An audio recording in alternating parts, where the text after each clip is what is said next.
Hello everyone, welcome back. This is Jesse from the Winning Agenda, here with some very exciting sealed deck building from Monarch. So our Monarch Unlimited packs have finally arrived, and that's given me the opportunity to crack open some packs and put together some sealed decks. So what you'll see here is the first in a series of videos of me cracking open some packs freshly and putting together what I would see to be the best sort of sealed decks, and giving you my thoughts about how you might go about analyzing a pool and how you might go about putting together a sealed deck. So as for the next few weeks, it's currently June 2021. What are we? 14th of June 2021. And we're looking at a calling tournament in Australia here in Melbourne, which is the city I live in, within about a month from now. It was actually supposed to be this weekend that's just gone by, but it's been pushed back until the 10th of July because of lockdown issues. One of the things that that's allowed us to do is actually given us some time with our Monarch Unlimited to play some more sealed decks and get a bit more practice in before the calling.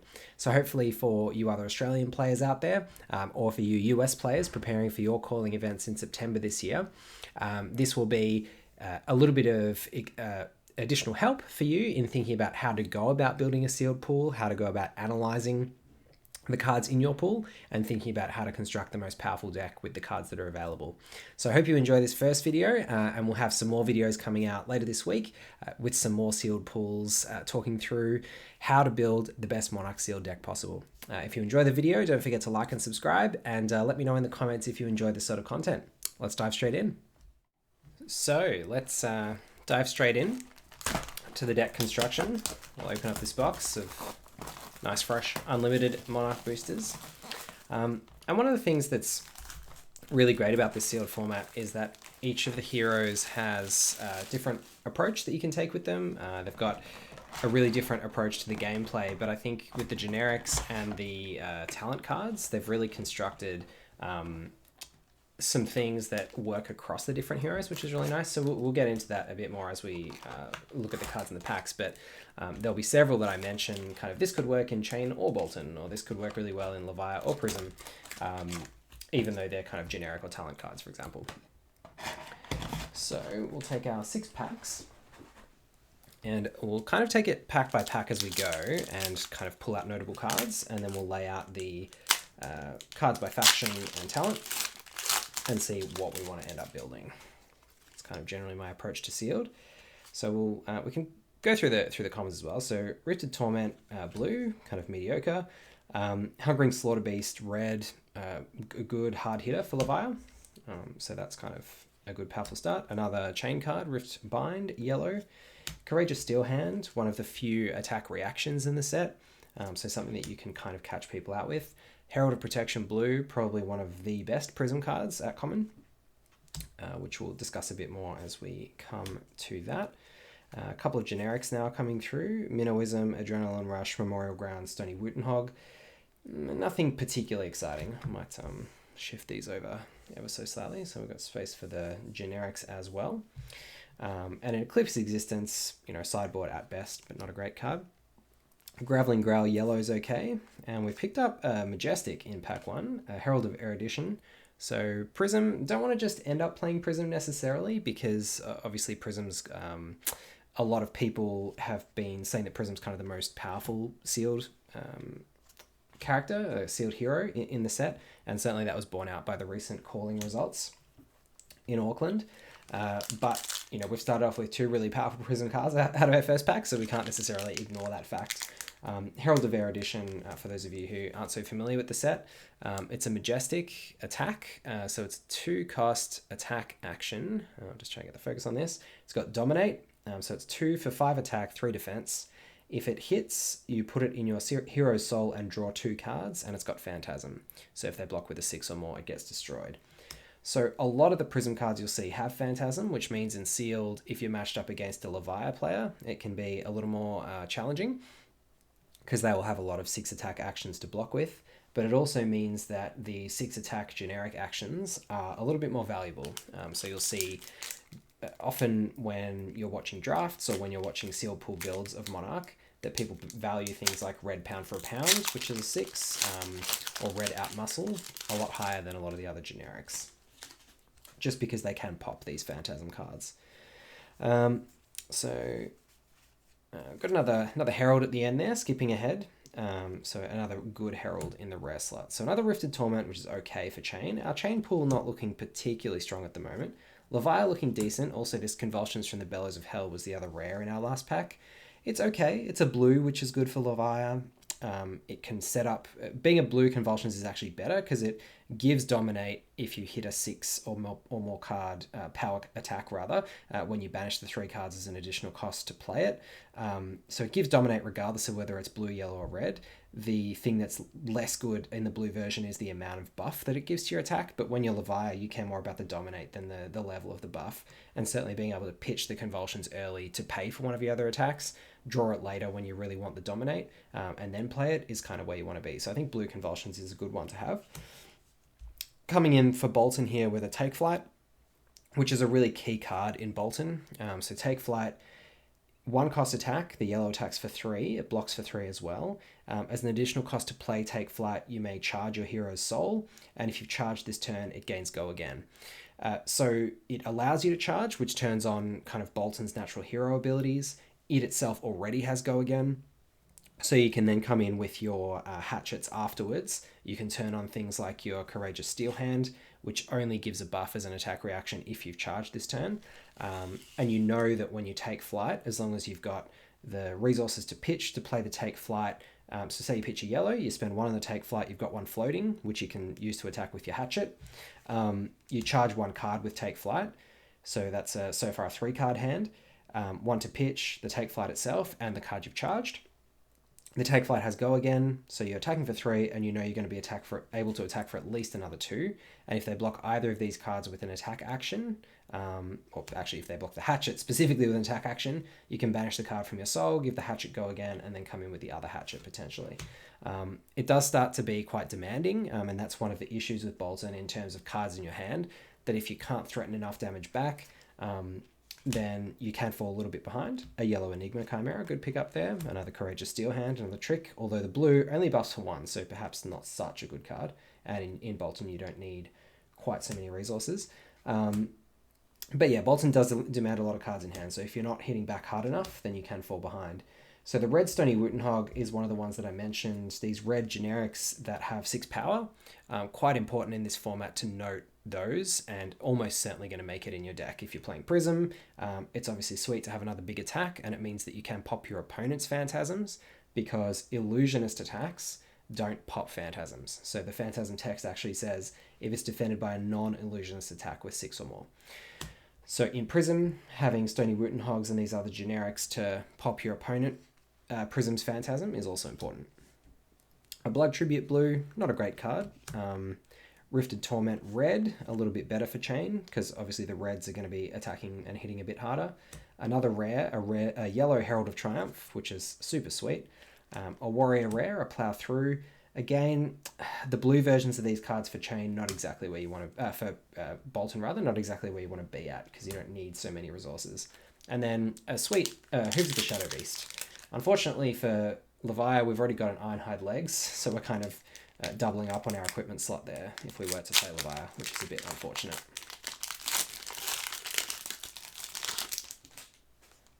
So in this pack here, we've got a Smash with Big Tree, another Brute attack, comes in for 7, which is good. Again, good for popping your opponent's Phantasms. Don't want to start losing these Brute cards below the logo there. So the Hooves and the Ironhide Legs at the top. We've got Piercing Shadow Vise, another medium chain attack. So Piercing Shadow Vise yellow, not a bad one, but you need to deal arcane damage. So you want to be hitting more Arcanic Crackles and things that are dealing sort of incidental arcane damage if that's going to be good. Herald of Rebirth, another good Herald. Express Lightning, a reasonable charge card, but not the most powerful. We haven't really got any heavy hitters yet in Warrior. I'm not really drawn to Warrior so much as I am to the Majestic and Rare Herald that we've already picked up there. Lunatide Plunderer, unfortunately the blue version, so it doesn't have 6 power, so not quite where we want to be for Leviah or for popping opposing Phantasms. A Blinding Beam and a Rising Solar Tide, our first couple of light cards. Both decent, but nothing too exciting. A blue Wootenhog, a blue Yinty Yanty, and here we've got a Soul Reaping. So this pack giving us a strong Warrior rare and a very strong chain rare. So Soul Reaping, for those who aren't familiar, an extremely powerful card in Limited in particular. It's basically free to play. You can pretty much ignore the 6 that's printed as the cost. So it comes in for 6 damage. As an additional cost, as an alternate cost, you can banish one or more cards from your hand rather than pay its casting cost. And if you do, you gain 1 resource for each card with Blood Debt banished this way. And of course, you can then play things like Seeds of Agony or your other Blood Debt cards from the banished zone. So it's not really a cost to play it so much as a benefit, because you're actually gaining resources by playing this card. So a super powerful attack action. And if it attacks a hero with 1 or more cards in their soul, it has Go Again. So against a Boltyn and a Prism player, you can often find yourself with 6 power Go Again. Also, one of the other ways that Chain, who doesn't typically play a lot of 6 power attacks, can pop opposing Phantasms. Obviously, you'd rather be hitting with your Soul Reaping than using it to block, but in a pinch, it can fulfill that role for you. So another Rip Through Reality, Yellow Dread Screamer. I didn't mention Dread Screamer in the last pack, a very important card in Levire. The yellows hitting for 5 obviously is not as ideal. You'd rather have the reds, which fulfill the kind of 6 damage brute attack requirement. But still, Dread Screamers being a Go Again attack that you can play is kind of pretty sweet.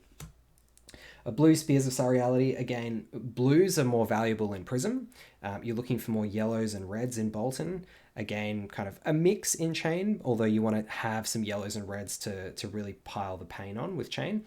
And with Levire, you want some reds at the kind of 6 damage end, and you want some blues to be your resource cards. These yellows, not quite ideal. So I'm kind of leaning towards Prism with where this pool is sitting right now, although obviously we haven't considered the generics in depth in terms of how they synergize with the other heroes yet.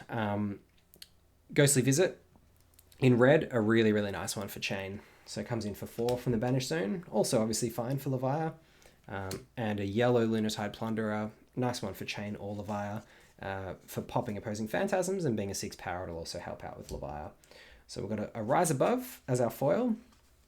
And then we've got a Celestial Cataclysm Majestic, which is nice because I actually need another one of these ones for my Prism Constructed deck. So that'll make my Prism Constructed deck tech a little better. Captain's Call, which is really nice. So it's a red, which means it pumps, or rather gives Go Again or pumps, attacks with power 2 or less. So it'll pump pretty much anything here. So all the Heralds that we've got currently cost 2 or less, so we can give them Go Again or buff them. Probably going to be Go Again most of the time. And it'll also buff or give Go Again to a lot of Chains attacks, which is super, super important. But also can't be underestimated how good this card can be, particularly the red version, in Levire. Because giving Go Again can turn your other things, your Hungering Slaughter Beasts or your Graveling Growls, into de facto Dread Screamers. And actually giving them Go Again can be super powerful. We've then got a red Warmonger's Recital, which is another really nice generic. And a Brandish as well, a yellow Brandish, which works better in decks where you're going to be attacking more with weapons, so kind of it suits Chain or Boltyn quite nicely, although no problem with playing it in Levire or Prism as well. Prism not so good, because your actual weapon isn't attacking, it's your weapon gives your auras the ability to attack. Actually, that's not true. Your auras are weapons. So Brandish can pump your Iris of Reality. There you go. I just thought that through. I was like, hang on a minute. The Iris itself doesn't actually attack, but it does turn your Spectral Shields themselves into weapons. So you can brandish your Spectral Shields. Anyway, blue Seeds of Agony is a nice one. Seeds of Agony, possibly the most important.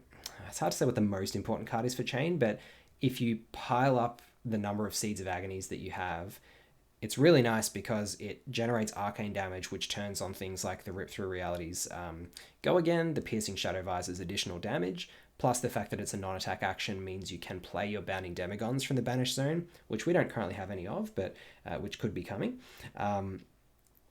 And the fact that it's a non-attack action pumps your Rift Binds. So Seeds of Agony just pretty much synergizes with the whole rest of the Chain pool, and we've currently got a blue and a yellow. So hoping to pick up a couple more of those if we're going to look at playing Chain. A red Dread Screamer, one of the better Levire cards, so a good one to keep in mind there.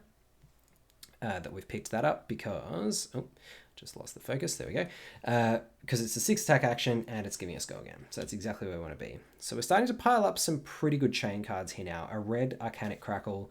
That's exactly what we were saying earlier was missing a little bit if we were going to be relying on like this Piercing Shadow Vise. So having a red, it costs 0 to play, comes in for 3 and deals an arcane damage. That's kind of exactly the enabler that we want.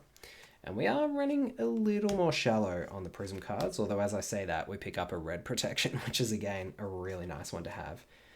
We do want to keep an eye on the fact that we're a little more limited on the blues in Prism. If you're relying on playing your Iris of Reality, you do want to, or rather being able to attack with your Iris of Reality, you do want to have quite a few blues to fuel that. Belittle and Minnowism, a little 2-card combo package. We saw in Welcome to Wraith, we had things like Slogism and Nimbleism creating their respective kind of packages. So Belittle and Minnowism is another little 2-card card advantage package that can buff your attack actions that are small in Minnowism, and Belittle being the card that can actually go and fetch that, which is kind of sweet. So it's a 1-cost attack action. As an additional cost to play it, you can reveal attack action that's small, so small on the strength scale from your hand, 3 or less. If you do, search your deck for a Minnowism, reveal it, and put it into your hand. So you attack with the Belittle, reveal another attack from your hand, go fetch a Minnowism, and then you Minnowism to buff your next small attack. It only buffs attack action cards, so important to remember that. You can't buff your weapons in Boltyn, but it does synergize quite nicely with Chain as well, where you're playing a lot of attack action cards. Herald of Judgment, another rare in the Prism slot, which is nice. So we've picked up a Herald of Judgment, which hoses opposing chain players really hard. So this is a 2-cost Phantasm. If it hits, you put it in your soul, and the opposing hero can't play cards from their banished zone until the end of your next turn. So if they can't successfully block this out, then they can't play their cards with Blood Debt from their banished zone, so they're probably going to take some damage if you're playing this in the mid to late game. And if they do block this, then they're probably committing 2 cards at least from their hand to block it, which means they're going to be short on resources as well. So a pretty powerful one. We've got almost the full Ironhide set here now. We've got Gauntlet, Head. We have got the full set. Gauntlet, Head, Chest, and Legs. So that's nice. It supports us in whatever hero we want to play. Although worth mentioning that decks that have more blues and more yellows are going to be getting more of a benefit out of the Ironhides as well. Consuming Aftermath, one more that can be played from the banished zone. Rather, one more that contributes things to the banished zone, so good for Leviah and good for getting Dominate in the late game, plus being a blue to get your resources. And a Tremor of Yarethel, which is a funny one. It's worth mentioning Tremor. It's a rare, but obviously generic. It does come up a fair bit. The red can be a 6 power attack in various zones. So if a card has been put into your banished zone this turn, it gains +2, which means that it's a 6 power attack, as I understand it. Correct me in the comments if I'm misunderstanding the ruling on this, but as I understand it, once a card's been put into your banished zone, for instance with Prism's ability, or with Boltyn's ability giving something go again, or Chain's Soul Shackles, or Leviah's banishes, Tremor of Yarethel is then a 6 power attack. So particularly for Prism, if you're playing this and you, as an instant, banish a card from your soul to create a Spectral Shield, as I understand it, Tremor of Yarethel is then a 6 power attack, which you can use to pop your opponent's Phantasms. Have to double check that in the rules, and as I said, if anyone's got a different understanding, please let me know. But as I understand it, that's how the Tremor works. Its buff is not just active in the when you play it. Anyway, another Seeds of Agony, which is nice. So the chain pool getting stronger and stronger. Leviah pool looking a little bit on the small side. A blue Bounding Demagon, which is nice. Worth mentioning on the Bounding Demagon side of things, and just the chain side of things in general.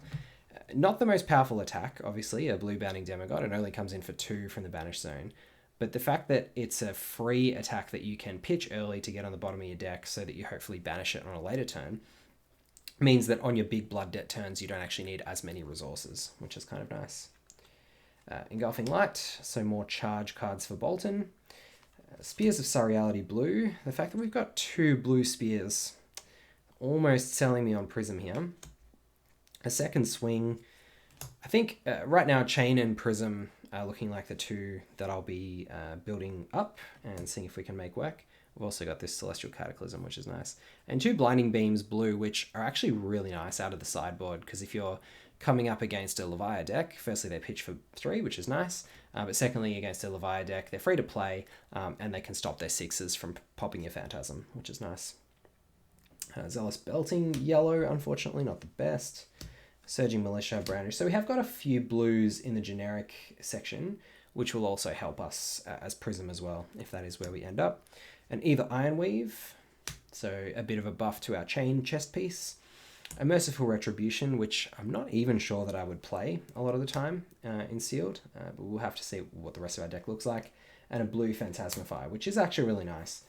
Pitches for a lot of resources, and later when we redraw it, it can help us get in a killing blow. So that's the pool. That's our 6 packs. We've got 2 Majestics on the light side, so we've picked up the Herald of Erudition and the Celestial Cataclysm, both of which are pretty powerful. Cataclysm possibly better in Bolton here, because we've got a lot of charge cards and can meet the condition for Cataclysm more easily, but this Bolton pool is just not very powerful. Only 1 Take Flight.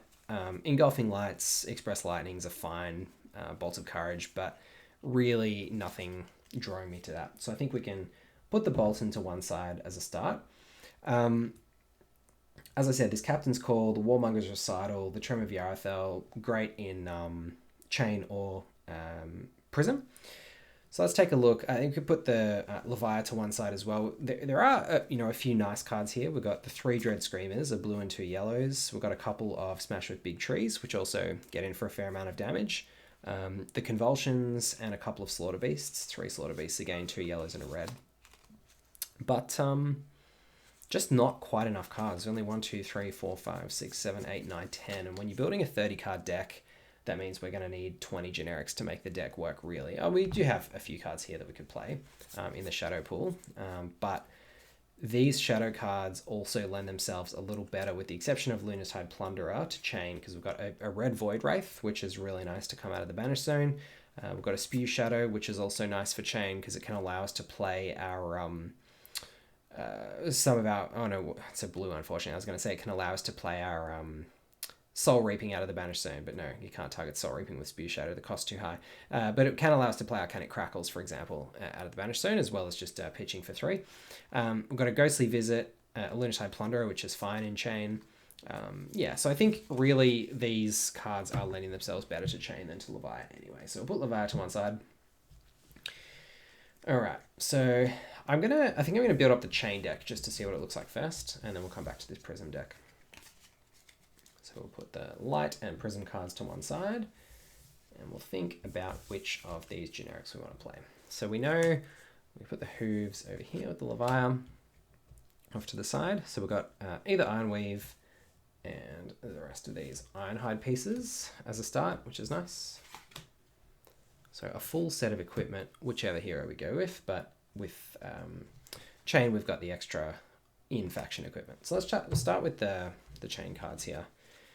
So in terms of attack actions, what I might do is I'll do attack actions and non-attack actions, and then I'll separate out the blood debts below so we can kind of see the difference. So we've got a couple of nice generic Runeblade attack actions that are going to help us deal some arcane damage to trigger our some of our cards that rely on that, like the Rip Through Reality and the Piercing Shadow Vise. We've also got a red Rifted Torment, 3 Seeds of Agony,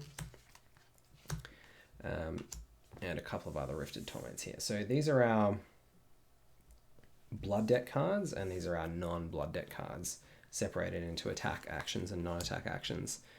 Not sure if we'll play this Spew Shadow, but we'll put it there for now. Consuming Aftermath as a blue, it's a bit of a maybe. Like this will get in as like a card if we need it later. Ghostly Visit red is another. These are both Banished Zone blood deck cards actually. And the Lunatide Plunderers as just other attacks that we can potentially play. And then we've got a couple of other maybes up here. I mean, this Spew Shadow is probably actually a maybe. I think Consuming Aftermath is probably better than it if we just need a blue.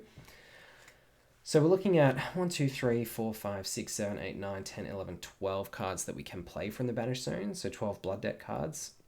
I think I don't know the exact maths. I haven't kind of played through enough sealed pools to know how many you'd want in order to play chain. 12 feels like it might barely be okay. Out of your 30 card deck, you're still looking at less than 1 in 2 of your cards that you banish using your Soul Shackles going to be playable. I'd probably think you might be looking to get closer to 15 or so, like 1 in 2 of your cards, but 12 might be serviceable because we have got some pretty good cards here with Blood Debt, so we'll see how we go. Brandishes for the Galaxy Black, we have got quite a few ways to deal arcane damage, so the Galaxy Blacks could be okay. Brandish might be alright as a non-attack action. Tremor of Yarathel will play. Zealous Belting, not the greatest starter for chain. Surging Militia can be fine as a finisher. I think we'll play the Belittles and the Minnowisms. The Rally the Rearguard, not as important because most of our cards block anyway, although we do have the Seeds which block for 2. So we might think about playing that to help our Seeds block a little better. Brandish again. So we've got a lot of attack actions actually here. Not many non-attack actions, which doesn't matter too much because we've only got 1 Demigon and the rest of our Blood Debt cards can be played regardless. Minnowism again. Oh, that's our first Minnowism. Brandish. So we've got 1 Belittle, 1 Minnowism so far. The Captain's Call going to be key for those big chain turns later. Warmonger's Recital helps get in a bit of extra damage. Rise Above, the only defense reaction in the set. And as a red, look, it can be okay, particularly in chain. If you want to get value anyway out of one of your Blood Debt cards, you can put them back on top, Rifted Torment, Rip Through Reality, something like that. And then this blocks for 4. So yeah, this will probably make it as a defense reaction into the deck. Adrenaline Rush should be fine. It means you can, again, take a hit and come back with a big attack. Surging Militia, we'll put these ones out here and we'll think about whether we might cut them later. Some of these blues probably won't make it. Like the blue Wooten Hogs, I don't know if they will. This blue Yinty Yanty. Alright, so if we were to play all of these cards, like we've got a lot of generics here, end up with 2, 4, 6, 8, 10, 12, 14, 16, 18, 20, 22, 23, 4, 5, 6, 7, 8, 9, 31, 2, 3, 4, 5, 6, 7, 8, 9. 39, so we can cut 9 cards here. I mean, we could go through, cut a few of these blues, maybe this blue Adrenaline Rush. Oh, there's a cheeky Minnowism snuck in there. We've ended up with only the 1 Belittle? No, 2 Belittles. So with a yellow and a red Belittle, having 2 Minnowisms in here could work quite nicely. So double Belittle, double Minnowism, probably a good ratio. Yeah, so, cutting a few of those cards down, I think we end up with a reasonably serviceable deck. It hits reasonably hard. We've got some non-attack actions that help to buff our attacks. We've got the Brandishes that help to buff our weapon attacks, our Galaxy Blacks. And then we've got actually quite a few of our Blood Debt cards dealing arcane damage between the 3 Seeds, the Rifted Torments, and our non-attack actions. Sorry, our non-Blood Debt attack actions that do as well, Vexing Malice and Arcane Crackle. I probably would have liked 1 or 2 more Arcane Crackles to really make this deck sing and to turn on our Galaxy Black a little bit more, which would then make these Brandishes a little better. But look, it's okay. Like, we can come in with some of these non-attack actions after having generated a Soul Shackle, come in with a Runeblade attack. We can then come in with some of these generic attacks afterwards. So yeah, this looks like a pretty serviceable chain pool, and we could certainly cut that down to 30, or you might even choose to play more. You might play 33, 34, even play all 39 potentially, because obviously one of the downsides of chain and soul shackling is that you do run out of deck. So that's a pretty good start. We'll separate out those. I probably should just put those generics back where they were. There's the non-attacks and the defense reaction. And then the generic attack actions. So the chain deck looks okay. That Consuming Aftermath would probably make it in the end as well. So let's see what the Prism deck looks like. So there's a Blinding Beam as an instant. Actually, that's a sideboard instant. We're not going to play that against Light Heroes.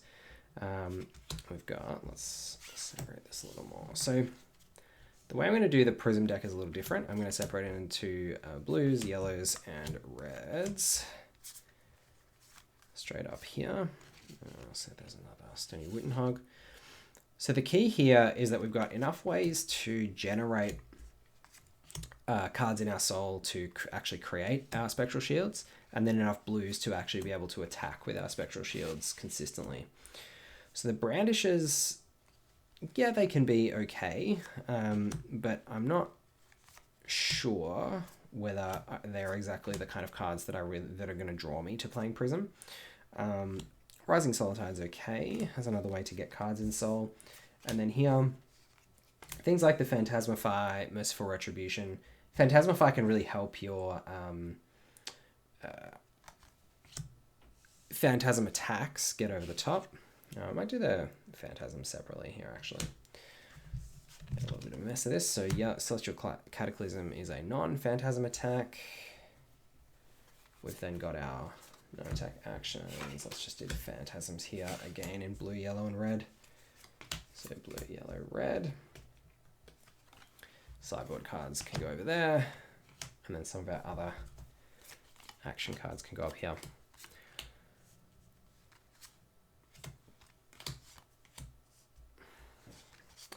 So the Minnowisms are not going to be great for us unless we are playing kind of a critical mass of the Brandishes and Belittles, just because the Minnowisms won't actually buff our Heralds in the main, although they will work on the blue Spears of Surreality, so perhaps that's not such a problem, and we will end up with enough attacks that the Minnowism works on, but I'm still not super keen on it. Perhaps the blue gets in just as like a free blue that we can get off the Belittles. Yeah, I think that's probably where I'd end up kind of cutting this. Zealous Belting is a little better in Prism because we're more likely to be actually triggering its ability. Memorial Ground I'm not super keen on. So where do we end up here? We end up with this. Either Ironweave is out of there. So we know we've got our full equipment suite, but we don't have, crucially, the Halo of Illumination. So not having Halo of Illumination means that it's a little bit harder for us to set up turn 1 Spectral Shield. Without turn 1 Spectral Shield, it is a lot harder for us to feel like we can actually attack early with the Iris of Reality. So that means that we're going to be leaning on our other attacks and trying to actually get our Heralds in. We do have some powerful Heralds in the Herald of Erudition and the Herald of Judgment as rares or majestics. As well as, what else do we have? The Triumph as well. So that's going to mean that using those, we could be more consistently actually hitting and therefore getting them in our soul. We've got quite a few good blues here, actually. 3, 6, 9, 10, 11, 12 blues that we can play. Not relying too much on reds, and the reds that we do have are quite good. You know, the Stony Wittenhog's going to crack our opponent's Phantasms. Possibly would have liked a few more generic 6s, but the Herald of Protection, one of the better red Heralds to have, because it actually creates a Spectral Shield if it hits. So then we've got the Celestial Cataclysm, which I just don't think is actually going to be playable here. Like, we're not going to end up with 3 cards in our soul all that often. I think that's really only going to be playable if we were to play the Bolton deck. So that one's probably out. Yeah, I just don't think we're going to be able to generate 3 cards in the soul plus keep pressure on our opponent sufficient to win games. We're going to be wanting to banish those cards from our soul to create Spectral Shields pretty much as soon as we get them, I think. Belittle Brandish... yeah, I'm not sure about... I think we play the blue Brandishes as resources that can just be, you know, small attacks late in the game that have go again. I think that's fine. The red Brandish and the yellow Brandish can probably make it in.